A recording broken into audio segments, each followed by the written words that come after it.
Hey everyone, welcome to episode 63. This is Thomas Mooney, and you're listening to New Slang.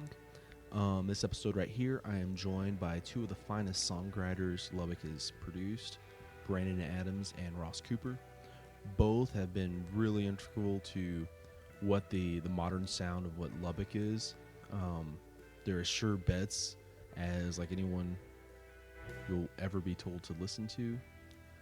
Which, if you're unfamiliar, go and check out their latest albums. Brandon, his last EP was On Through the Night. That's already a few years old now, which I don't want to like comment too much on since there's still like a lot of time between here and then. But Brandon, when I talked to him, he did mention that he's looking forward to recording some new material in the immediate future, so be on the lookout for something coming out next year from him. That's all I'll say on that. And with Ross, I've said it 100 times now, but if you haven't, for whatever reason, still haven't checked out his last record, I Rode the Wild Horses, go and check it out. It's really, really, really great. They were both in town this last weekend. They were judging the finals for the Blue Light Singer-Songwriter competition. And, just as it goes, they were doing a song swap at Blue Light the Sunday before. And so, we sat down to record this little conversation on songwriting before they did their sound check. Again, if you are on social media, you should follow me at _New Slang on Twitter and on Instagram. It's just New Slang on Facebook. My email is newslang.editors@gmail.com. That's where you can reach out to me with any questions, comments, concerns, or if you want to advertise on the podcast. And I say it every week.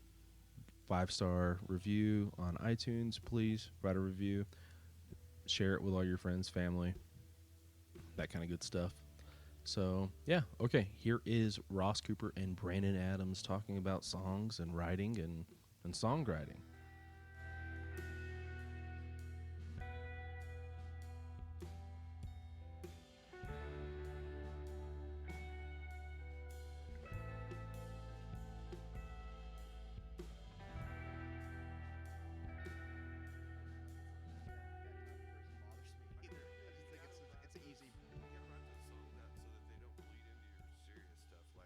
Yeah, probably.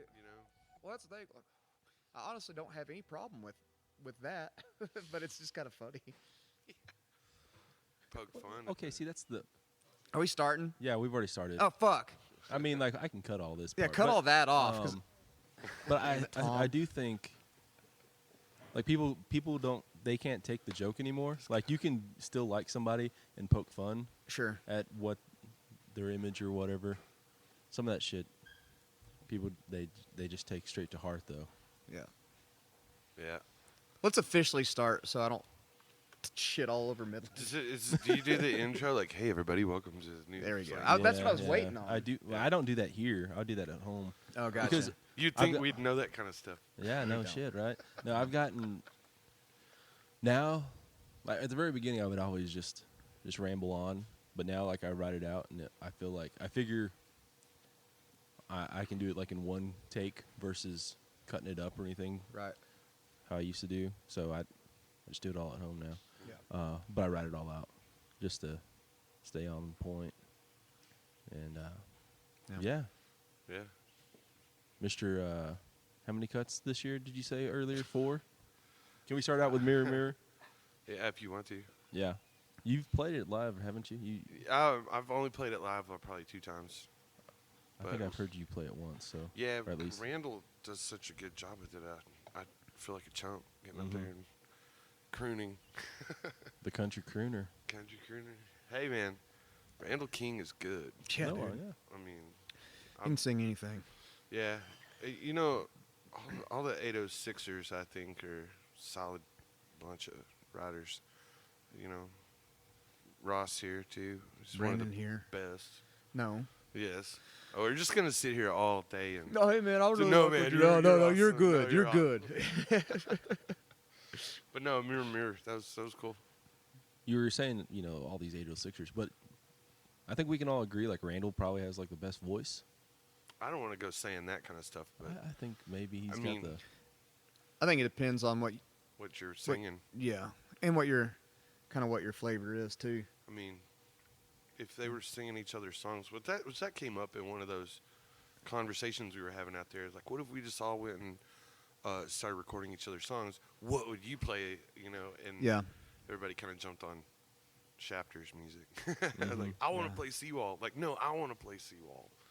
So. Yeah, I think when you kind of separate the vocal from the songs, and then add it back, it's like Shafter, for example. Those songs are so impactful because A, they're great, but B, his delivery is he makes you feel those songs too. And not saying that somebody else couldn't, but I like when there's a really strong vocal paired with a really strong writing voice too. Absolutely. You know, it's kind of coming from.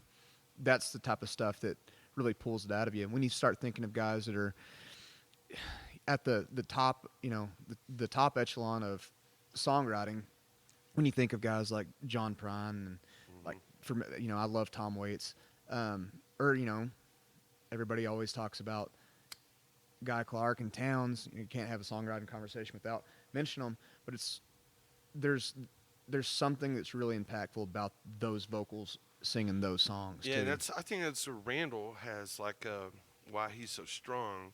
He knows that music well, and he writes to his strengths. Oh, big time. And it's cool to sit down with a guy like Randall and write songs like Mirror Mirror, because it's in his wheelhouse, and he's gonna go take that song and kill it. And I've worked in the studio with Randall before, and he is really good. I mean, like his vocal wise, and you probably, he might be the best singer. Yeah. Well, I'm talking, like, I think, like, if in a traditional sense, in, like, it could be 1930, 1940, 50, whatever, 1800s, you would go, oh, Randall, that guy can sing. Oh, totally. You know what I mean? Totally. Versus, like he would have been, you know, just on vocals alone, Yeah. be signed somewhere, Right. like, no matter the generation, you know, versus, like, you know, everyone sings better than the average person, but, you know, obviously, like,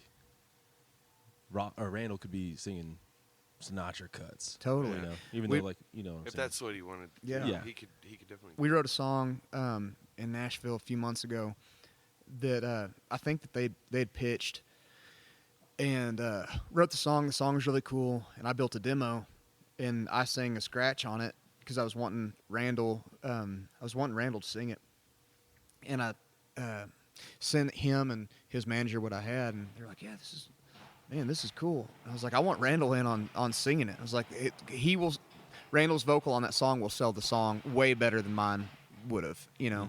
And I still want him to sing on the song. But yeah, that guy he's one of those guys that can sing the phone book, and like, you'd love to listen to it. Mirror Mirror, dude, I sat on that idea for 3 years, and I showed countless other songwriters that like, I had the first line or two, and then I had that chorus to that where it goes to that seventh, and that's what I had, and I showed it to I don't know how many people, but they all were like, "Yeah, this is what, you know."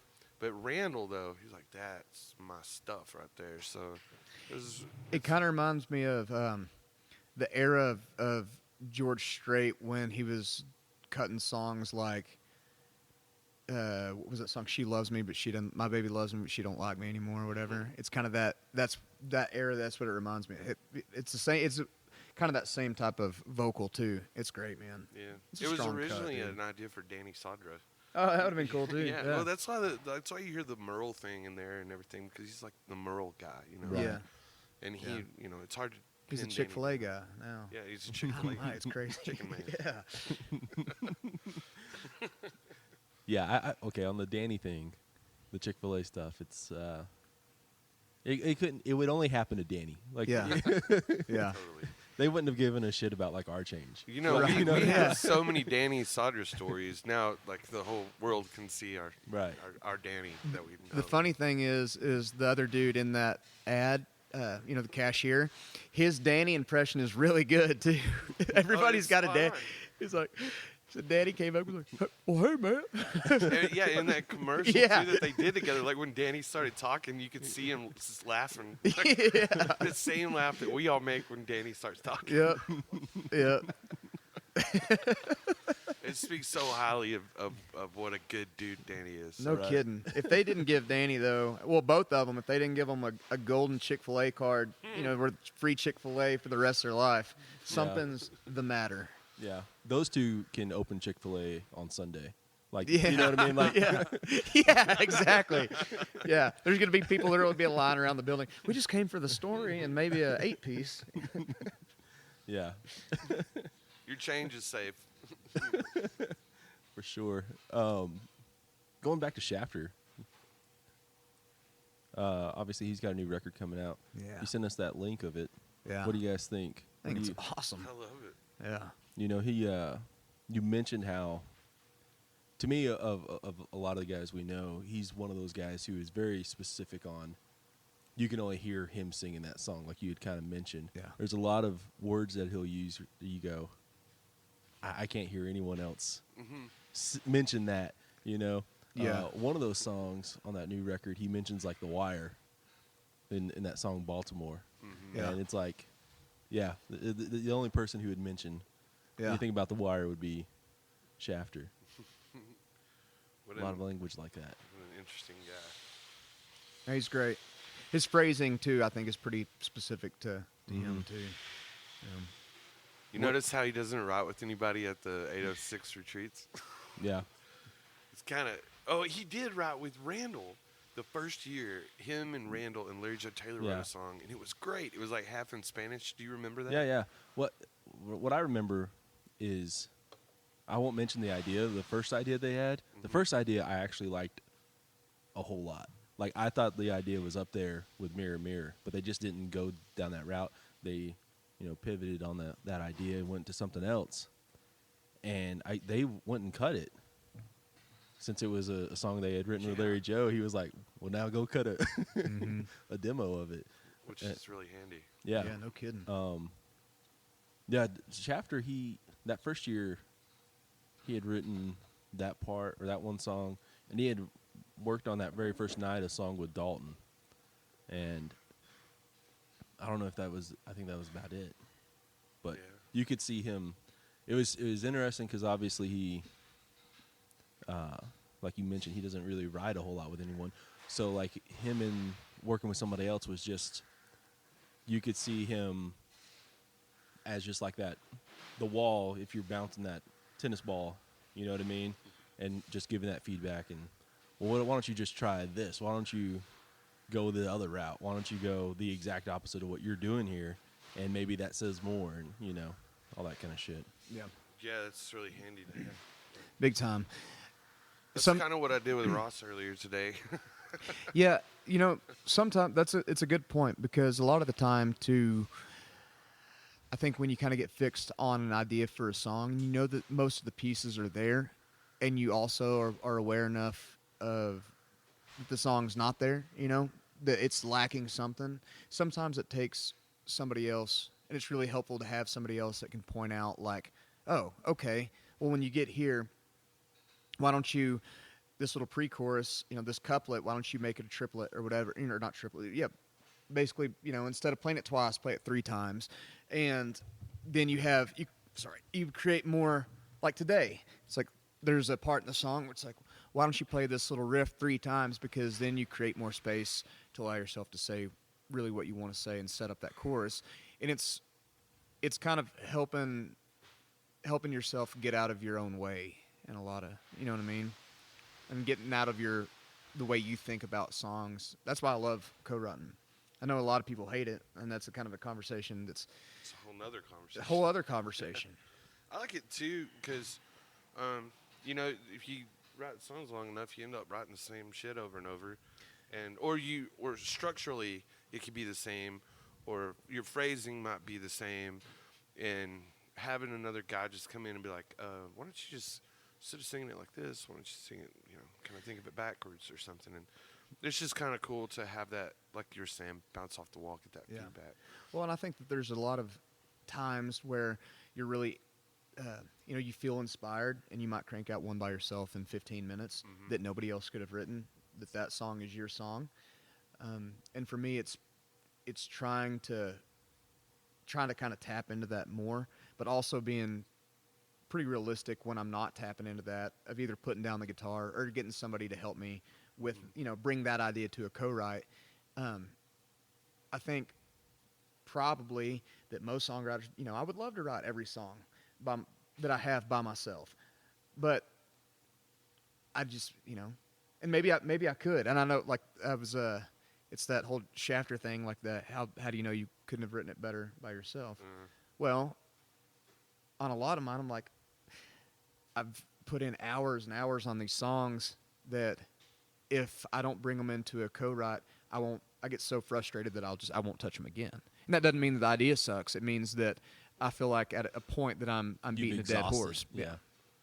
Yeah. So Me, sometimes I end up getting, like, I started co-writing because it was for their record, not my Yeah. record, and they were like, Brandon, come, let's write this song together, or help me out with this, or do you have any ideas, because I need to make a record.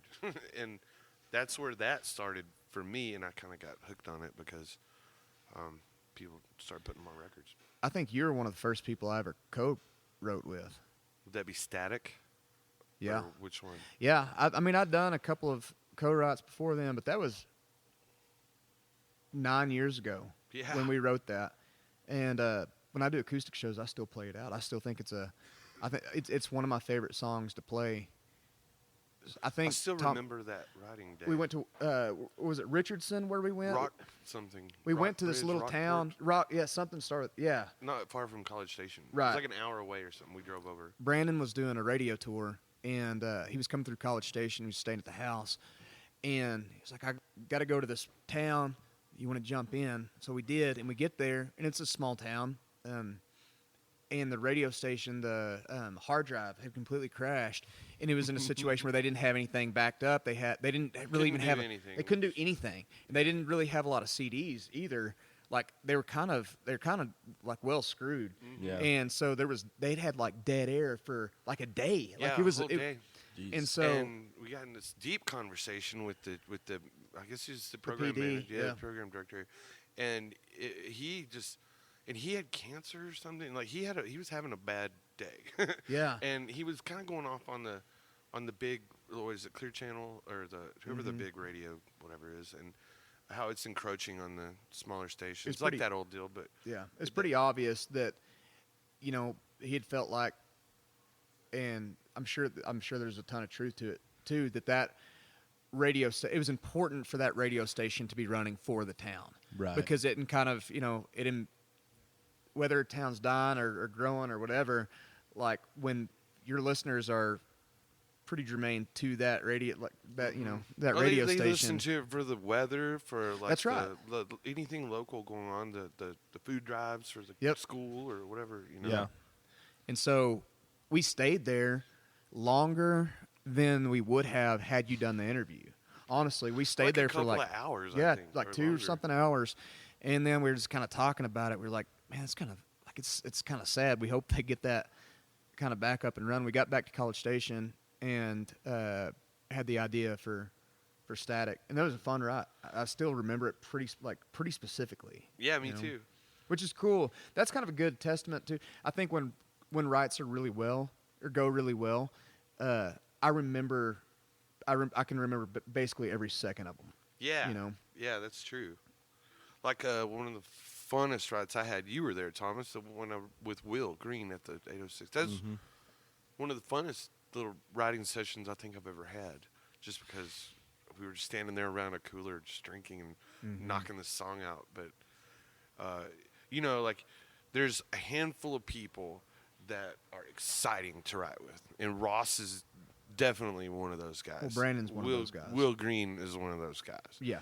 Like you stand there, you don't you get up, and you're in the song. You don't sit there on a couch and hum and haw and whatever. Yeah. It's like, I don't know. What do you think, man? All day. Yeah. I think a lot of it too is being able to break down that wall, like the wall that we kind of all have, because co-writing can be this really awkward thing if you don't.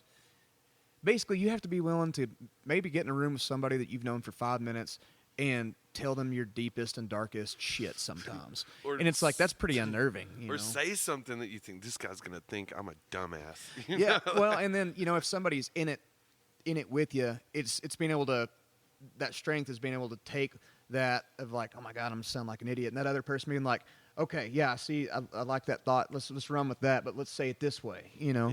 Yeah. Or just like with Will, it's like, no. Yeah. Just say no. All I right, think next thought. what makes Will really, really strong is most of the time he has a pretty strong inkling of what he wants, but he knows even more of what he doesn't want. Mm-hmm. So a lot of times, and Will said it before too, we write better in threes. We always have. And we've written a couple times by ourselves. And it's like, okay, but we're usually when we're in threes, like both he and I are like up and we're in it and we're, it's like sometimes there needs to be like a referee of like for thoughts. But that's what Will knows so much about who he is that he knows what he doesn't want to say in a song. Yeah. Seeing whenever you and Will, Brandon, were writing Drunk Again, like I think everyone knows Will is like a big kid. But in that moment of songwriting, it was like a 5-year-old on a sugar rush. You know what I mean? Yeah. And it was like he was super fucking excited about all of this. Yeah. And I mean there was a cooler of beer, Bottle of whiskey. Bottle of whiskey, and in our imaginations, we're just kind of running wild because we're like, what? I'm sitting there on that big ass stage, looking where all those people would be pissing their pants, and like, what would right now in this moment, if that was full of people, what would you have to say, and how loud would you say it, and how would you approach it? And I think it fired both of us up. Like, I don't know, man. That's touching on something that's pretty important too in rights is when both people are excited about it, you at least have something, and it may not be something that anybody else wants to hear, but that's the first kind of telltale sign of like, okay, we're at least on to something.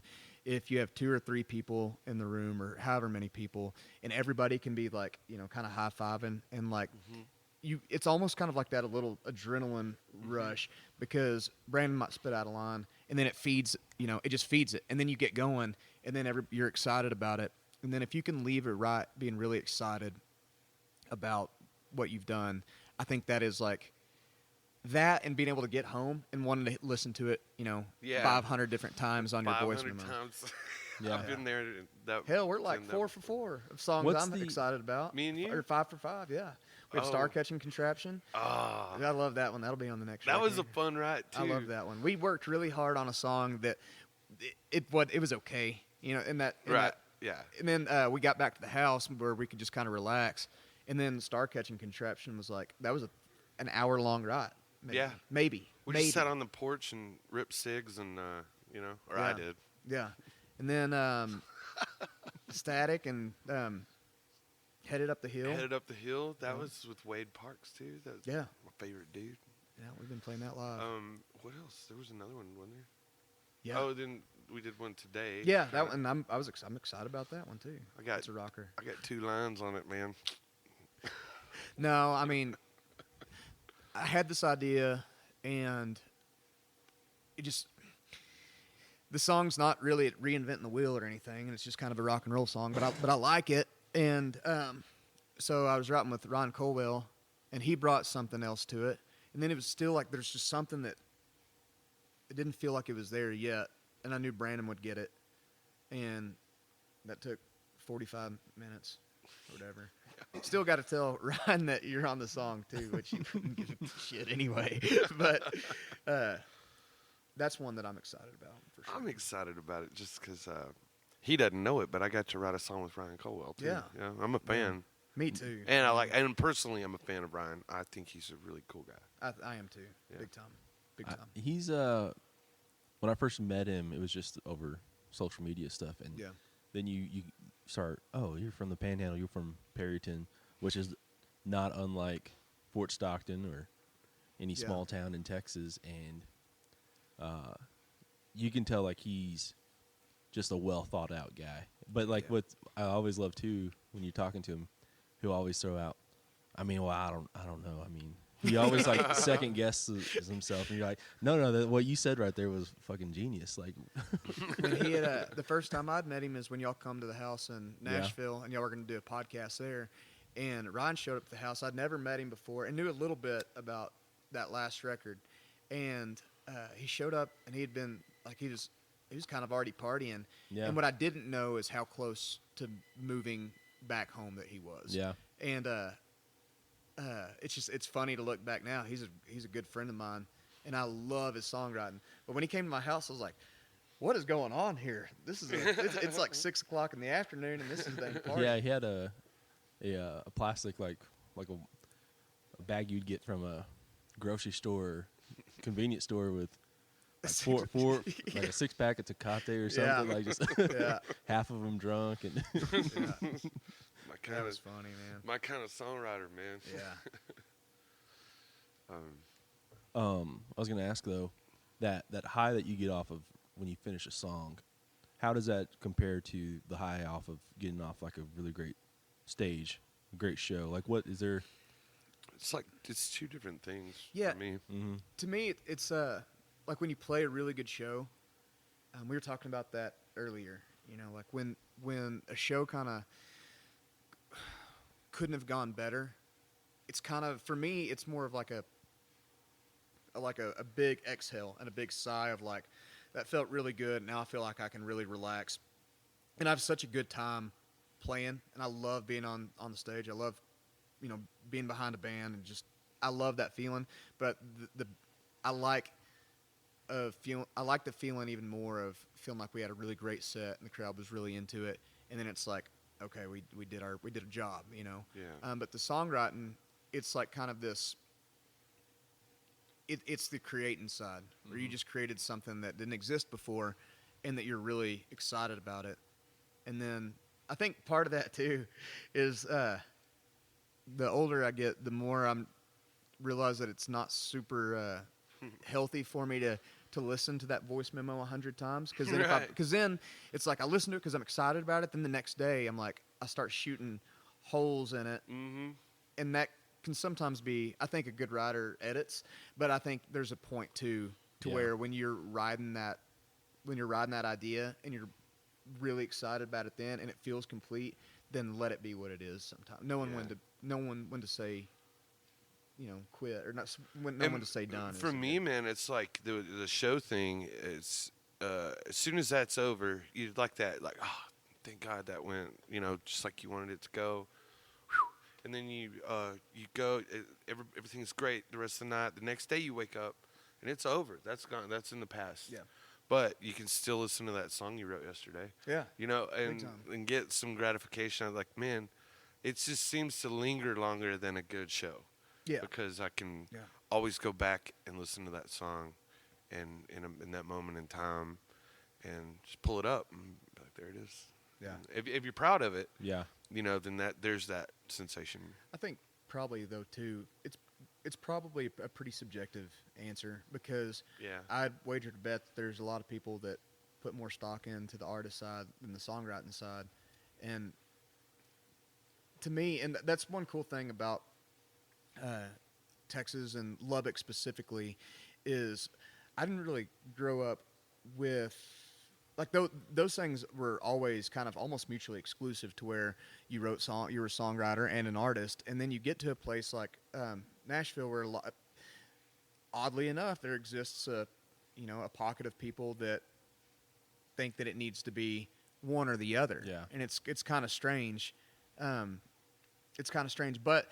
also realizing that too, I think that there are people that it definitely enjoy the artist side or enjoy the songwriting side, one over the other. right. So Yeah, you mentioned the whole, like listening to that song 100 times and being able to pick out holes. That's the I think anyone who's an artist in any kind of way, when you're writing, you have to know when to put that pen down. Yeah. Just Mhm. because if you don't, we all know somebody who, or you all have like that one song idea or whatever that if you don't do it, if you don't put down the pen, you're just never going to get anything done. You're never going to get anything out. Mhm. And Yeah. that's, I feel like I've underwritten songs before, and I feel like I've overwritten songs before. Totally. Finding Yeah. that balance is, you have to edit it, you have to Mhm. listen to it, and you have to go through that. But you don't want to listen to that song 500 times Yeah. in 2 days, and just it'll drive it'll make your thoughts just fucked up and weird, and Yeah. you don't make good song decisions that way. Yeah. yeah. But if you kind of let it breathe and just hear something or sing it in your head, even, you'll hear it. I think. I agree. And then, my favorite ones have kind of been more like, when I kind of understand what the melody is going to be or the structure is going to be, and being able to put down a guitar and just look at it on paper. Mm-hmm. Those have been kind of my favorites. Where if it feels complete and I'm going line by line, those have been kind of my favorite ones. Is it weird? Have you ever tried to, taking a picture of your lyrics and tried different Instagram filters on them to get different moods? No, I did but that that's- one time. That's really interesting. yeah, because I had a piece of paper and I put the blue filter on it. Like, oh, this is gonna be a sad song, like. Oh, whoa. I changed the mood of the lyric by the filter. Yeah. Yeah, I don't know. Try what. Did it work? Yeah, it did. It actually worked. What filter did you use? It was Hefe.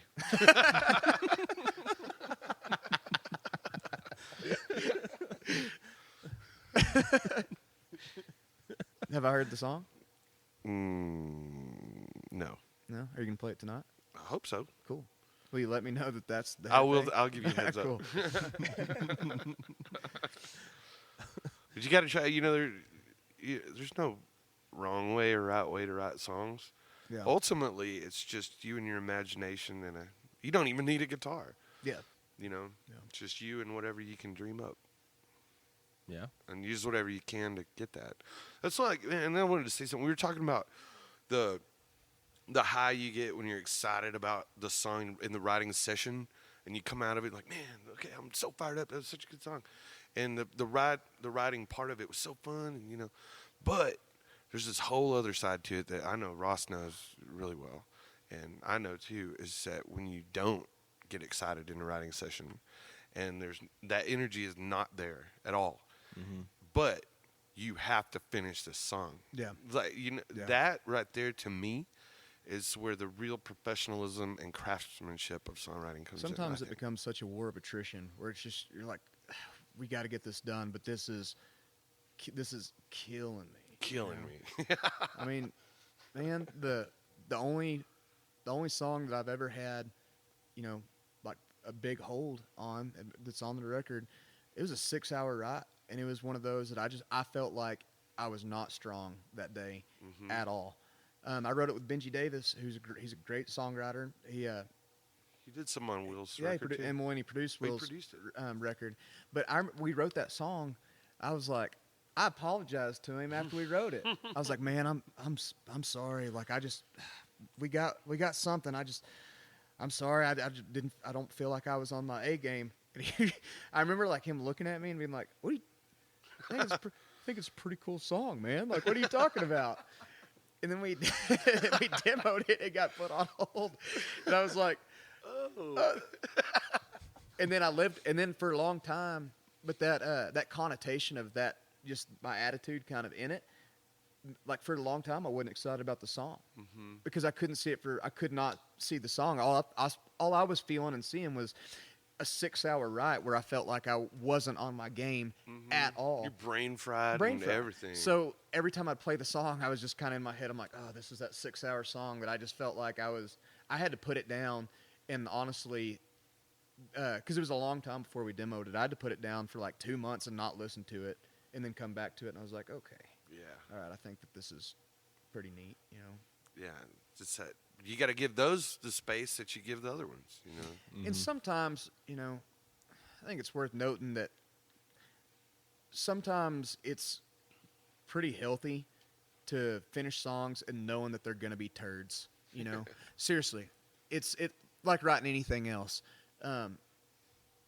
because at least you know that you went there, you tried that idea out, and sometimes, you know, we have these ideas that we bring to the table that we're really excited about because they remind you of this or that or whatever, and then you start working on them, and you're like, okay, maybe it's just either this is the wrong timing, or maybe it's just not as strong of an idea, or maybe the idea is a little tired or whatever. Like, but it's worth kind of going there too and finding out for yourself and being able to be like, you know what, that song I tried it and it's fine. On to the next one. You know. Yeah. You know, we always talk about you can get an idea of a song anywhere, right? You can be walking down the street and see something. But how long do you typically, like, once that idea comes up, do you think about before you even start actually writing? You know what I mean? Like when you start thinking of the idea of what the idea is supposed to, you get what I'm saying? Like I feel like whenever, for like when I'm writing something about somebody else, a feature on somebody, I'll be thinking about what that narrative is for a while before I actually start writing on it. Or I'll think of like, oh, this is a good description on this, and this, right? How long does that usually, just like when you're doing just trivial shit, doing the laundry, doing, you know, washing dishes, that pops up in your head and you're thinking on that. How long does that simmer usually? For me, I don't know. I usually just come up with like one line, maybe two in my head, and just like a turn of phrase maybe or something. Mm-hmm. And I'll let that I'll kind of do it over and over, and just kind of be the only thought in my head for a little bit, and then I'll put it in my notes and kind of flag it or something if it was a good idea, and I'll bring that out in like a writing session. Yeah. And then I don't really like to overthink the idea unless I'm just gonna write the song myself, Right. and I'll just grab a guitar, sit down with it, and try to work it out. But if I'm gonna take it somewhere else, I'll keep that idea, and then not constrain it enough to where like this is exactly what the song is about, unless I know for sure that that's what's gonna happen. But I like to walk in there like with Ross and Will and guys like that too. Dude, we'll just pull our phone and find that line and be like, what do you think about that? And they're like, no, or I love that. It's it's one of the two, or Yeah. I don't know. It's various degrees of everything, really. I feel like for me, usually when I'm having ideas here lately, and by lately, you know, in the last year, I'm usually not anywhere close to a guitar, and I'm usually driving.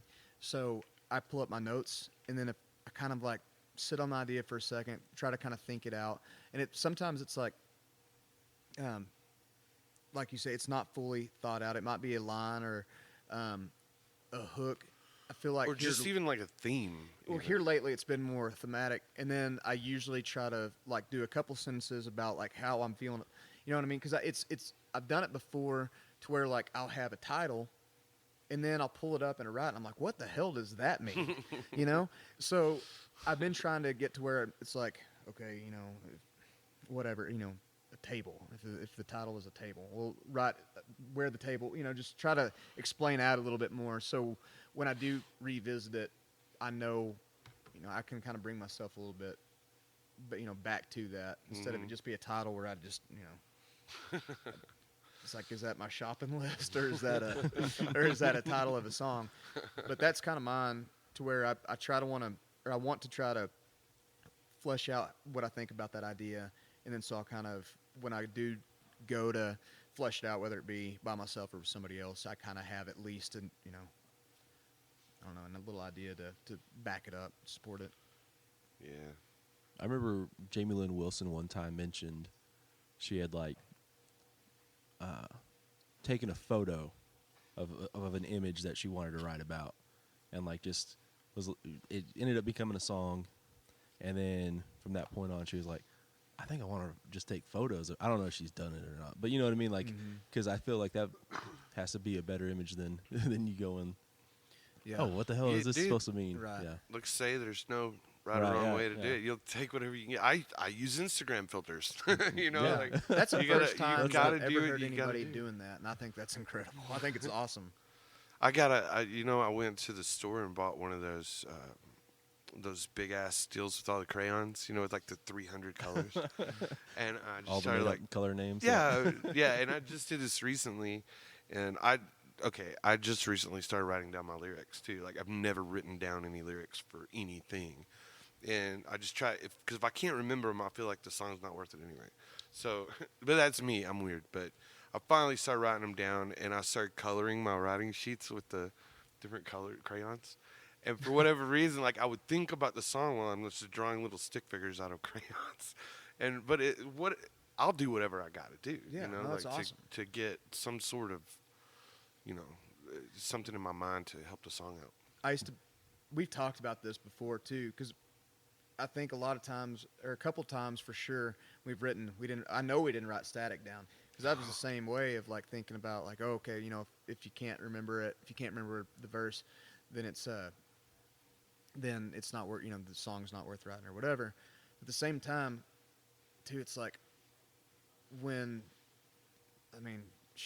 it's like when you're writing a bunch and your brain is just, it feels like super tired most of the time. I can't remember it's like when I can't remember what I had for lunch,